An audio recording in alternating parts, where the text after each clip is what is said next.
Brought to you by Moonbeam Multimedia. This is 16 to 1, a podcast about education, teaching, and learning.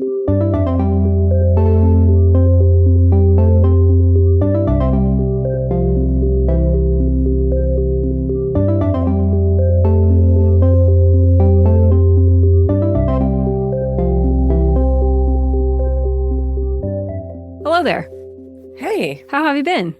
we're just starting testing, so we're just surviving. Oh, testing week. Yep, the window is open, so... Is it the same window for all teachers everywhere in Ohio? Or yeah, just... public schools have like a window that they have to complete their state-required tests in. I see. Yeah, the window's open. And it begins this week. We've got lots and lots to talk about this week. We do. Tons of updates. There have been Unfortunately. some things happening here in the American education space. As I'm sure many of you have heard, we're going to bring you a headline roundup here shortly. But before we get there, just wanted to remind you, sign up for the 16 to 1 podcast email newsletter to get the latest updates, episode announcements, resources, workshop offerings, everything like that from Moonbeam Multimedia. That is us. Quick reminder, we are going to take a summer break this season. We discussed that last show, but this is the way that you can keep in touch with us over the course of the summer. When school's out, we'll be back in the fall with a new season of the show, but for now, go ahead and sign up for the newsletter. And if there's a story in your local educational community that you would like us to cover on the show, please contact us using our website or write to us, hello@16to1.com. We'd love to share your stories. What do we have going on? What isn't going on? What's a better question? Also, do you hear my spring sinus event? Sinus events. Yeah, it's going around school. And we can't take any sick days because it's state testing season. So what's in the news? Or what's not in the news? This is the 16 to 1 Education News Headline Roundup, where we compile and analyze the most compelling stories and research from around the world about everything going on in learning, teaching, leading in schools, and other educational organizations. We're going to put all of our sources in the show notes for this episode. You can find all of our show notes on our website at 16to1.com/archives. So, All of it is too much? Yeah, we're going to do a quick whirlwind of an update on what's going on in higher education in the U.S. When we had just recorded our last headlines episode, we were just getting the kind of breaking news about Mahmoud Khalil and that deportation case. Check out the last headlines episode we did for more on that story, but that was just breaking as we were recording. Or just refresh your internet browser at this moment, Yeah, because for real. who knows what's even quicker at this point. And we also discussed a couple of other student protesters who are facing arrests and deportations. The number of said students who are facing arrest or deportation has only increased since then. So that's still going on in the background. There's a lot of crackdown on political speech by the Trump administration across college campuses all over the country.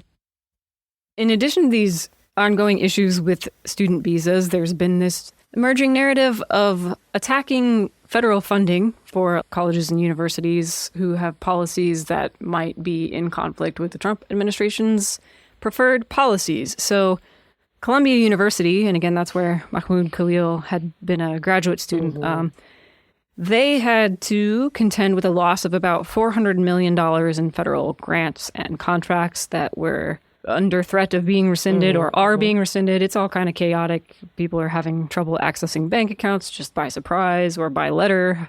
It's just chaotic. But they're dealing with this $400 million in missing grant money over accusations of anti-Semitic behavior on campus, where many pro-Palestinian student groups have been demonstrating over the conflict in Gaza. The university initially agreed to a number of changes, including amending protest policies, banning face masks during protest events, increasing administrative control over the Middle East, South Asian, and African Studies Department, and beefing up internal campus security forces. In the middle of all of this, Columbia's interim president, Dr. Katrina Armstrong, resigned. We've talked about her. Yes. But she resigned immediately after capitulating to the Trump administration's demands, and she was replaced with Columbia Board co-chair Claire Shipman as the new acting president. Shipman, in turn, then released her own statement that said, quote, "We would reject heavy-handed orchestration from the government that could potentially damage our institution and undermine useful reforms that serve the best interests of our students and community," end quote. Not sure where Columbia is going to end up going. It sounds like they're still negotiating, but we'll see if their newfound courage can sustain them in the coming weeks and months. We listened to an interesting lecture last week on anti-Semitism in this country, really around the world, but with a focus on higher education and its impact there. The takeaway that I had, and maybe you can speak to this too, but the takeaway there was that when Jewish identity is used as a wedge to divide people, anti-Semitism will always increase along with that kind of division, and everybody loses. Yeah. I think we're going to see the claims of anti-Semitism grow over time because it's being used by the current administration as a way to go after universities. Yes. And so I would just urge people to press a little bit deeper and read a little bit further and challenge their own understanding of these issues. A lot of these universities, we'll see in their statements they're releasing, they're acknowledging that they have work to do on this front. They're acknowledging anti-Semitism has happened on campus. Yes. And Columbia especially, this was actually part of that lecture that we were listening to. Columbia has a troubled history of anti-Semitism, institutional anti-Semitism. Yes. So it's just unfortunate because against this very real backdrop of different political moments and things like that in Columbia's history, we're now getting it kind of muddled together with this crackdown on protected speech. Also, if you have questions or would like to learn more about these types of things, reach out to us. We have so many wonderful resources that we would be thrilled to share with people. We are not experts, but... Well, you are a little bit close to an expert in one aspect. Approaching expert. I'm not... No, just in Holocaust studies. Yes. So Holocaust studies is just one slice of the history of a people, but it has given you, I think, exposure to a wide range of viewpoints on this, a wide range of resources on all this. All types of voices, all types of stories. Resources that we have read that have helped us understand and navigate these really difficult moments where people are not listening to one another super well. 100%. That's that. And I guess I just want to run through the rest of these examples really quickly because what's happening at Columbia is not isolated to Columbia. Harvard University, professors there are suing the Trump admin after almost $9 billion in federal grants and contracts were put up for review under what the professors call a phony use of Title VI of the Civil Rights Act. The Trump admin demanded that the university ban masks, eliminate diversity, equity, and inclusion programming, and increase cooperation with law enforcement. This lawsuit alleges that the university and its faculty are being punished for protected political speech. And then extremely hot off the presses, this just happened like about an hour ago before we started recording. Harvard's lawyers and current university president Alan Garber released a statement. They stated that they did not intend to comply with the Trump administration's demands. I'm going to just read a quote from the end of this letter and we'll link to it in the show notes. The work of addressing our shortcomings, fulfilling our commitments, and embodying our values is ours to define and undertake as a community. Freedom of thought and inquiry, along with the government's longstanding commitment to respect and protect it, has enabled universities to contribute in vital ways to a free society and to healthier, more prosperous lives for people everywhere. All of us share a stake in safeguarding that freedom. We can proceed now, as always, with the conviction that the fearless and unfettered pursuit of truth liberates humanity, and with faith in the enduring promise that America's colleges and universities hold for our country and our world. So, all right, this is the boldest. Yeah. They said, let me type this up, and we're not going to mince it. This is the boldest statement of resistance I've seen out of higher ed yet. So I hope that... Should I buy a sweatshirt? I'm pro Harvard at the moment. Get you a Veritas sweatshirt. Yeah. So anyway... Couple others? Yes, couple others. Cornell and Northwestern, they were also hit with funding freezes, threats for about $1 billion and $800 million, respectively, impacting campus programming and research on pacemakers, Alzheimer's, defense and cybersecurity, and more. Oh my gosh. The University of Pennsylvania, pretty sure that's Trump's alma mater, actually, was targeted due to its policies around transgender student athletes. About $175 million in funding is up in the air there. And then Johns Hopkins University, one of the country's most prominent private research universities, is laying off around 2,000 workers at home and abroad because of the loss of nearly $800 million in federal grants. This is a quote from JHU releasing a statement on it. Said, because of these funding terminations, we're in the process of winding down USAID grant-related activities in Baltimore and internationally, including impactful work to provide maternal and infant care, prevent the spread of diseases, and provide clean drinking water. Mm-hmm. So I forgot to mention they were big partners in USAID programming. So when that programming was all cut, JHU also suffered. Johns Hopkins is critical to Baltimore. Yes, very much so. That's a huge loss. It would not be fun to be sitting on a college or university board right now. No.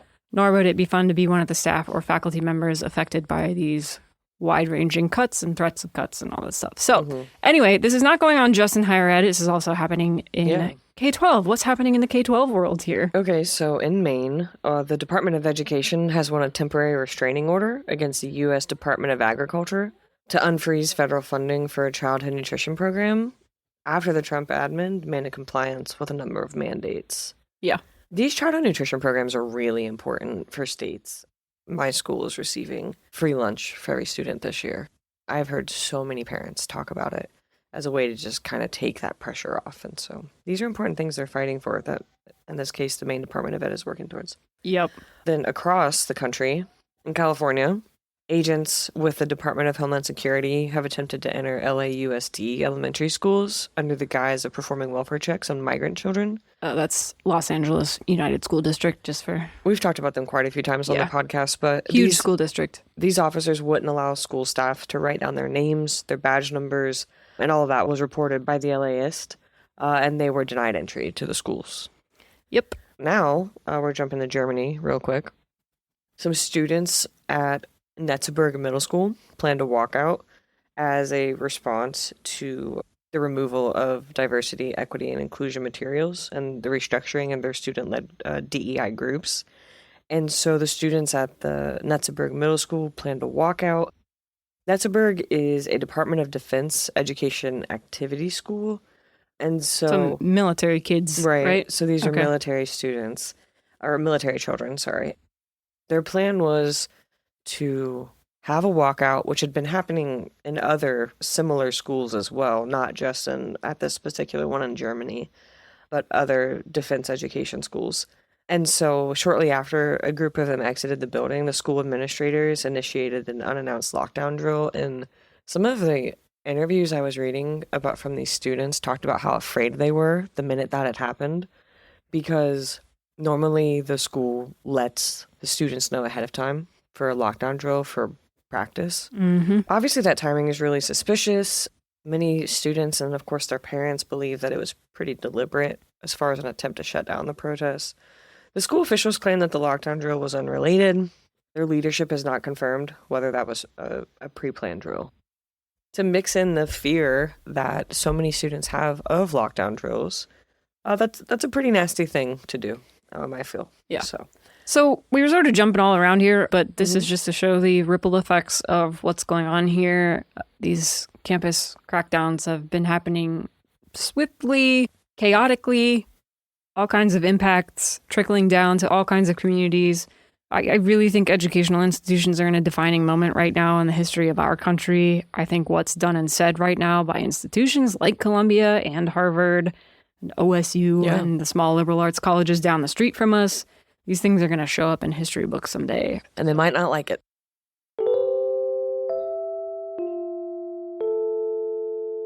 So, can I change pace a little bit? Let's please do. We haven't talked about Ohio yet. Oh, okay. Have we? What's going on? We haven't. Well, we've talked about OSU, but... Well, that's true. They were briefly mentioned. Okay, so what's going on in Ohio? Well, we could be receiving a cell phone ban.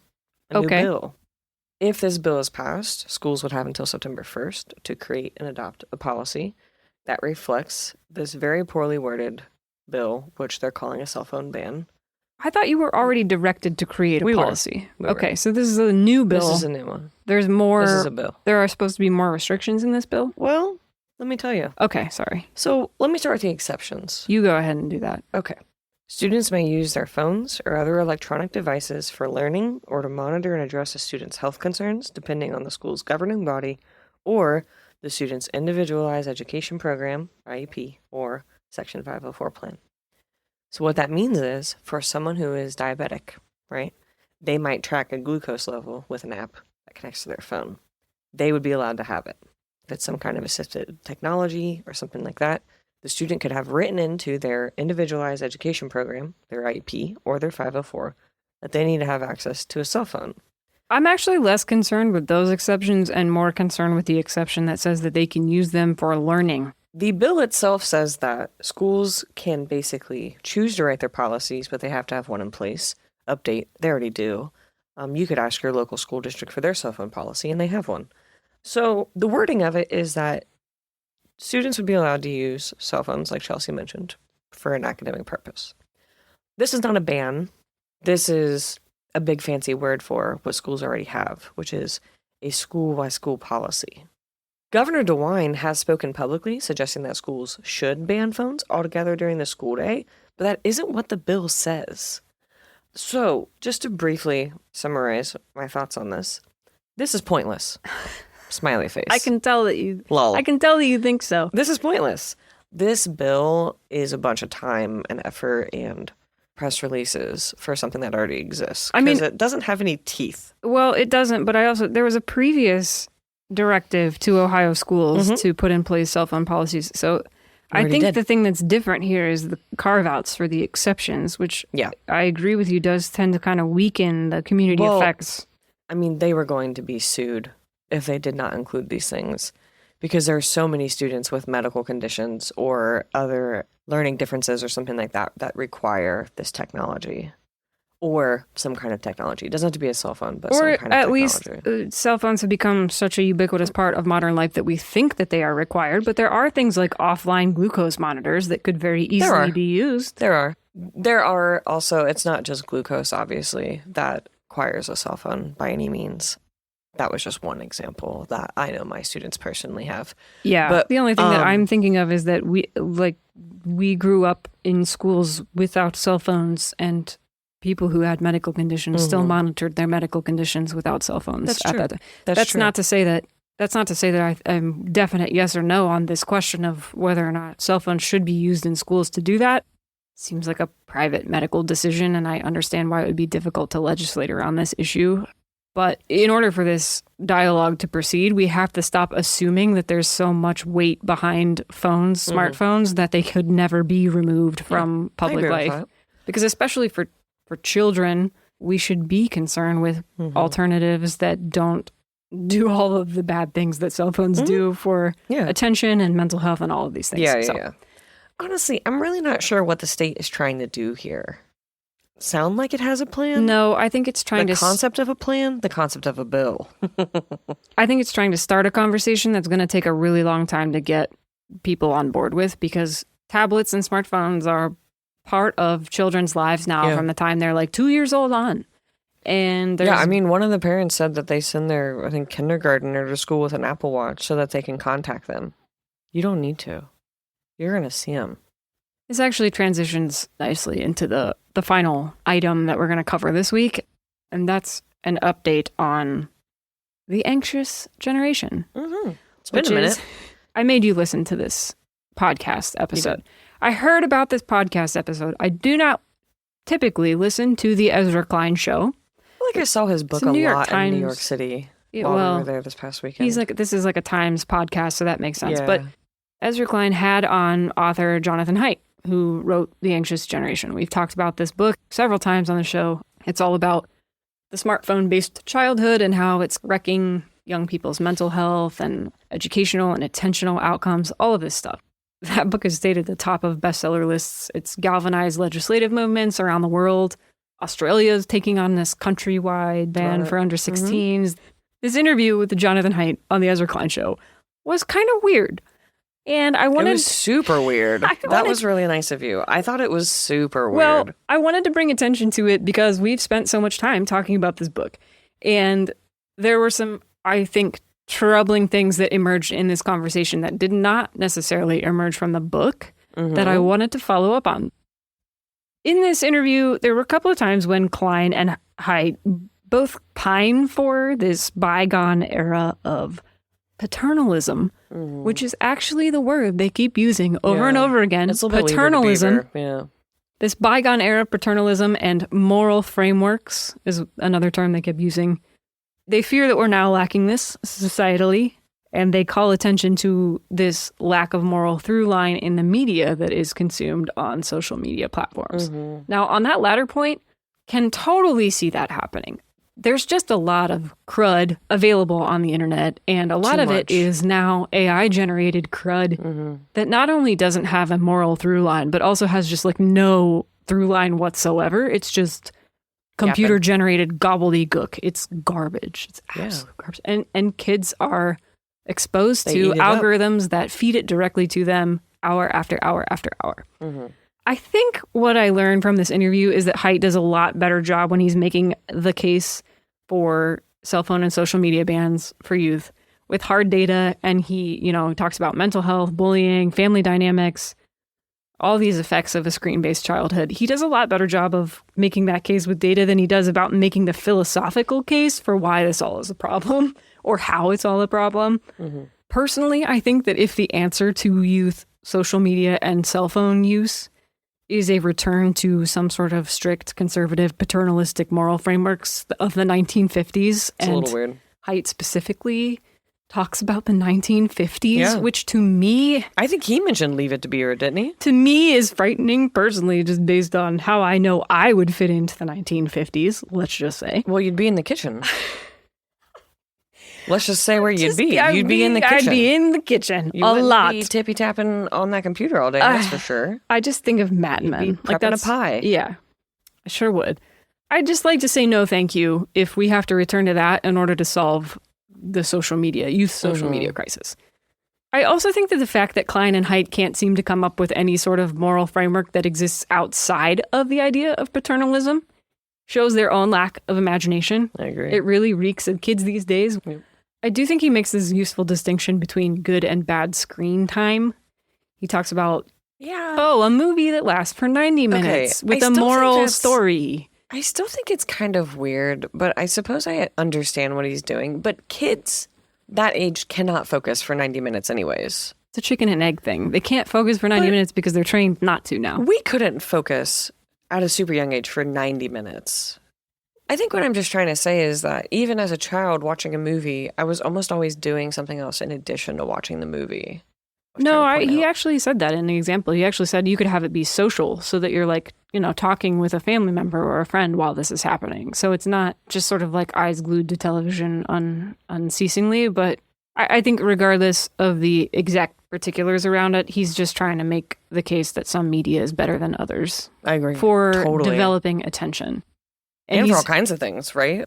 I mean, you and I have to be careful about, at our age, what we consume for our own mental headspace. Oh, for sure. So it's absolutely clear to me why we have to be even more careful with children. Well, they even talk about that. Klein mentioned, like, hey, for my profession, I have to keep on top of my attentive faculties. I have to be able to pay attention for my job, and it is a constant struggle. He said that in the show. And I think that's interesting because everything my job has taught me is how to not pay attention to any one thing for longer than 0.2 seconds because there's a million other things going on at every possible moment. If you're a teacher, yes, absolutely. So I'm like, oh, look, I graded one question and now you have 6 questions and your pants are off and what are you, it's like. So it was just funny to imagine a world in which I would be training my attention span because my job does not allow it. Yeah. The only show that I know of that I think is totally chaotic that I've watched for more than just like a few seconds, I saw a clip of Cocomelon once. That I don't do that. Show is a nightmare. Do you know how many of my friends have banned Cocomelon in their home? I think that's a good idea because I watched it. My body felt uncomfortable because it was so overstimulating. It is lights. +1 for Bluey. It is bright lights and loud sounds. They only spend like probably half a second, milliseconds on these scenes before they cut to another one. It is just like cut, cut, cut, cut. It's like flashes of light. It's basically strobing. No, it does. It's just dancing inconsequential noises. Yeah. Anyway, that I think is bad. And I compared it to Bluey because I'm a big fan of Bluey, and Bluey is a moral universe with moral through lines, and I bet Jonathan Haidt would love it. And I do think it's much better media, especially for young people. Oh, it's wonderful. Also, can I just say one more thing about Bluey? Sure. I always cry. Always. I'm in my 30s and it makes me weep to watch Bluey. Kids need that. Kids need that, like, the catharsis. Tender, like, yes. They need that. It's good for them. And everyone on there has, like, real emotions. So, anyways, that's just my little plug for Bluey. That's all. I want to talk about one other related piece of media that has come out recently that has been very much in the public discourse. That's Adolescence, which is a miniseries. It's on Netflix. Ugh. It's a one-shot production that follows the life of a young boy who has troubles with social media. I'm going to try not to spoil too much of it. It's worth a watch. It's incredible television. But the theme is the difficulty of this sort of hidden, scary world of what happens to youth on social media. Yeah. In this show and in the Ezra Klein show's discussion of social media and stuff, I found a theme that tracks throughout, and that's that adults are just generally clueless about how this stuff is doing its insidious work. And they don't know to the point where they're too isolated from these problems to be able to help kids manage them meaningfully. Mm-hmm. That was the lesson that I got from adolescence. I think the worst part is they don't know how far they are from it. Yes, they're clueless, and they're like happily clueless, and they just kind of stay there. The one scene in Adolescence that I will give a little bit away, so spoilers if you don't want to hear this, but there's a school nurse who is tasked with dealing with some bullying incident at one point, and she makes an allusion to Andrew Tate, and she's like, oh, who is that? I think I've heard of that person. Which I don't expect everyone in the world to know who Andrew Tate is. I do expect a nurse who deals with teenage boys to at least know who Andrew Tate is, because scary influencers who are known to have massive impact on young boys should be a part of the mental health discourse in school nursing, in school psychology, in whatever. You think there's a mental health discourse in schools? Okay. Where are you from? Point taken. Hello, welcome to Earth. It just kind of shattered me, that example, where I was like, I've heard of this guy. That did not surprise me at all in that show. No, I'm not saying it's surprising. I'm saying it's disappointing. It's unfortunate. And that school, like people who are working with youth need to become much more literate in these matters in a serious way, not just in social media, these kids. I agree. That was the attitude. Definitely. This is kind of back to height, but I'm concerned that he thinks that this, like, solving this social media problem or this crisis is about exerting more control over our kids and their behaviors. Even though he's publicly sort of against this helicopter parent behavior, he's like, you got to let them go out and explore and ride their bike in the summer and play with other kids or learn to do hard things.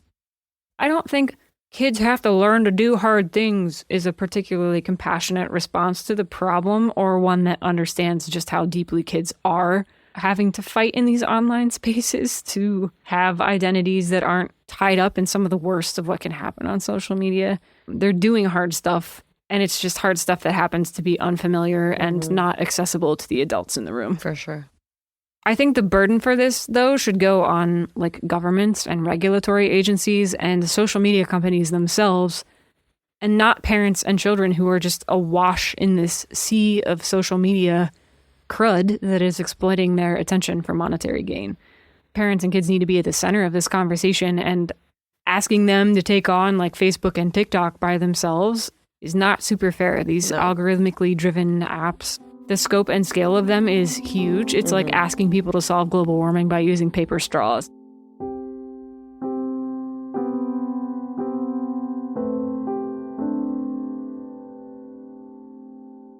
Are we ready for fill in the blank? Yeah, this is the point of the show where we ask you a question. You respond to us at hello@1601.com with your best guess or just a hello. We send you stickers. Would you like to ask the last episode's question? Sure would. How many presidents and prime ministers have attended Columbia University in New York? 34. 34 of them are now on the chopping block. Are now dealing with the public disappointment of their university abandoning academic freedom. I think I'm on a Columbia ban now. No more blue lions. No more blue lions. I'm hanging up my sweatshirt immediately. I picked that question because it was like timely, and now I'm just mad. So. Yeah. Okay. I'm saying this in a sing-song voice, but it's just to mask the utter bereavement and disappointment that is actually bubbling up in my heart. So let's move on to this week's question. Well, my question, no bereavement, just happiness. Great. Do you like golf? I'm recently into it. Yeah, last couple of years, we've kind of just jumped right in. So for all the golf-loving listeners, Rory McIlroy just won his first Masters, making him one of how many people to complete the Golf Grand Slam? The Golf Grand Slam includes victories at the Masters Tournament, the PGA Championship, the U.S. Open, and the Open Championship. Yeah, we watched that. I yesterday was the most exciting golf, and we're recording this right after. Watching the Masters is just... It was the most exciting golf I've ever seen. Let's be real. So anyway, and we're people who live not far from the memorial. And so Columbus has a long history, and Jack Nicklaus, our golden bear, is one of our own. So, yeah. Okay, what'd you learn this week? Well, this is so far off base for me. Okay. I'm going to talk about Catholics really quickly. The first millennial saint is being canonized in late April of this year, 2025. Disclaimer, I'm not going to pretend to understand the Catholic Church or any of their saints, but this young man, Carlo Acutis, created a website dedicated to sharing Catholic faith. Okay. Many moons ago. Carlo passed away in 2006 after a brief battle with leukemia. It's a very long process to become a saint, as you might imagine. Or maybe you didn't. Well, you have to have lived well and then die. And then people have to want to remember you, it seems like. So that's what happened with Carlo. And so he's going to be the first millennial saint in that he is the first saint to have ever played video games. Okay. It's weird to think that you're like living this kind of history. You know what I mean? You can have a saint who played Halo? I mean, for me, not being Catholic, like I understand that they all have a purpose and a meaning and things like that. And so I can appreciate that part of their religion. But you don't always think of living in the times as saints. You know what I mean? So maybe you do, but I haven't. And I think it's interesting. What'd you learn? Oh, I learned... How sacrilegious was everything I just said? Do I have to pray? I don't know. Am I going to get right with Mary? Ask somebody in the Roman Catholic Church. I'll pray Church. to Carlo. Okay. I wasn't trying to be a jerk about the Catholics. I hope they know that. I'm just interested. What'd you learn? I learned about some nerdy computer stuff, and that's that in the early 2000s, there was this very widespread problem with capacitors that caused a bunch of failures in computers and such. Things would like pop or maybe sometimes burst into flames and just stop working. It's called the capacitor plague of the early 2000s. Apparently something to do with the way that these capacitors, is little parts in computers, just for anybody who doesn't know what that is, they have to have a balance of chemicals inside of them to prevent them from getting too hot or blowing up or lighting on fire or whatever it was. And at some point, some manufacturers got the wrong mix of chemicals in these capacitors. The failures wouldn't show up until a couple of years later, but they were supposed to last for years and years and years, and they only lasted a couple of years. And yeah, so I just learned that people's interesting consumer electronics would just kind of randomly catch on fire sometimes in the early 2000s. So that was an interesting, unfortunate little bit. And then the other thing that I learned, well, this is more like I experienced, I guess I should say, I saw Cabaret for the first time. We were in New York this weekend, but we saw Cabaret, which is about a club in Berlin, in the rise of fascism in Berlin following World War I. If you don't know anything about the show, it's got some fairly adult content in it. Don't take anyone under 18 in this show. Yeah, but it is a really fantastic piece of art. I'd never seen it. I vaguely knew the premise, but I didn't know how powerful the story really was.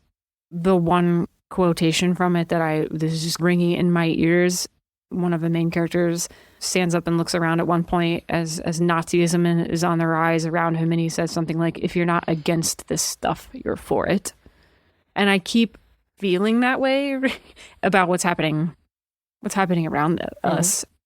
That's why I'm emboldened by statements like what Harvard University just put out today. Let's hope they can kind of follow through on that commitment. But I learned a lot about that show. I got to experience it. We saw Orville Peck as the lead. Yeah, he was wonderful. It was a neat show. I think it's a great time to be celebrating and supporting the arts. Definitely. I feel lucky to have seen Cabaret, especially at this time. It's evergreen in some ways. And it keeps, unfortunately, finding its way back through. But it's just magic. It's pure magic to see it. And one of the best theater experiences I've ever had. Yeah, they converted the August Wilson Theater for this production to a theater in the round, which... We sat on the stage. Yeah, we sat were 3 rows behind. on the stage. Yeah. They seated us, and then they come around and they're like, so you can't leave. So you have an hour and 40 minutes until you can go to the restroom. Yeah. And if you need out, don't, basically. They're like, sorry, but you're a hostage now. Yeah, so you're part of the show. It felt very weird to know everyone out in the theater was watching you. We were in it for them. That was very odd. So anyways, always a good time to support the arts. Always a good time to escape for a moment. I'm going to be thinking about Cabaret for a very long time. We also got to see The Last 5 Years, which was a great show. really wonderful music. So just getting to appreciate the arts is important, and to support artists is important. One last plug. We did finish Everything is Tuberculosis by John Green. His audiobook is wonderful. So well done. I mean, it's John Green, so of course it is. I finished my Feynman book too. Oh, nice. Yeah, that biography I kept talking about. Good. And I started another one by Glick, Time Travel. I'm just going to read them all. Yeah. I also just read a book called Feed by M.T. Anderson. A little too timely, wonderful book. My teaching mentor, Terry, who's been on here, used to teach it, and I never read it, and I finally did. I think I'm going to have to have you read it, Chelsea, because I think it's right up your alley. But trying to lean into books and art and things like that right now. All kinds of ways to enjoy art. Find those little pockets for yourself. Seek it in your community. Yeah. Cool. So 2 weeks from now, yep, we will see you. We'll be back. We got a couple more coming up before summer break. Yep. We'll talk to you in 2 weeks. Goodbye. Bye.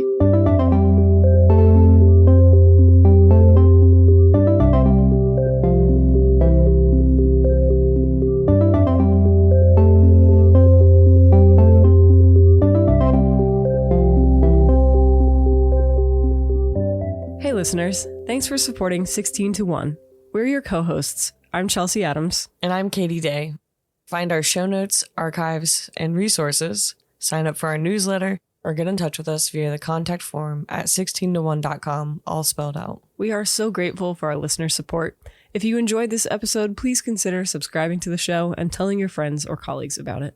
The show is edited and produced by you, Chelsea Adams, and you're also responsible for our show's music. And you, Katie Day, serve as lead researcher and social media manager. Thanks again for listening, and we'll catch you next show. I'm a real personality hire.